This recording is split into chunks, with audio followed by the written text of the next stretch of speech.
तैयार हो जाइए क्योंकि खेसारी लाल यादव जी का आ रहा है स्पीड रिकॉर्ड चैनल से एक नया सॉन्ग। तो नमस्कार दोस्तों, आप लोग देख रहे हैं भोजपुरी मीडिया। मैं आप लोग को एक पोस्टर दिखा रहा हूं जो आप लोग देख रहे हैं। गाने का नाम है ओके। जी हाँ दोस्तों, गाने का नाम है ओके, जो कि ये गाना हमको लग रहा है कि हिंदी सॉन्ग है, क्योंकि ये आ रहा है स्पीड रिकॉर्ड चैनल से, जो कि हिंदी वाला चैनल है। उस चैनल से आ रहा है। उस पर कुछ लिखा भी नहीं है, लेकिन इतना लिखा ज़रूर है कि स्पीड रिकॉर्ड प्रेजेंट।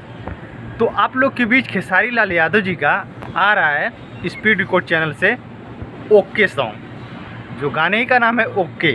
आप लोग पोस्टर में भी देख रहे हैं। तो आप लोग के बीच ये 14 तारीख को आ रहा है। जी हाँ दोस्तों, तो भाई लोग आप लोग तैयार रहिए, ये 14 तारीख को आ रहा है। यही अपडेट था, मैं सोचा कि आप लोग को ज़रूर बताऊं। तो अभी जस्ट अपडेट आया है, तो स्पीड रिकॉर्ड चैनल से आने वाला है। ये गाना आते ही ट्रेंडिंग में जाएगा। देखना, जैसे स्पीड रिकॉर्ड में तेरी मेरी दरमियाँ आया था, वो ट्रेंडिंग में चला, इतने दिन तक ट्रेंडिंग में चला। ये भी गाना शायद ट्रेंडिंग में ही जाने वाला है। तो ये अपडेट कैसा लगा आप लोग कमेंट बॉक्स में ज़रूर बताना, और इस वीडियो को लाइक ज़रूर करना। तो मिलते हैं नेक्स्ट वीडियो में। अगर इस चैनल पे पहले बार हैं तो चैनल को सब्सक्राइब जरूर करना। तो मिलते हैं नेक्स्ट वीडियो में, तब तक के लिए नमस्कार। जय भोजपुरी, जय समाज।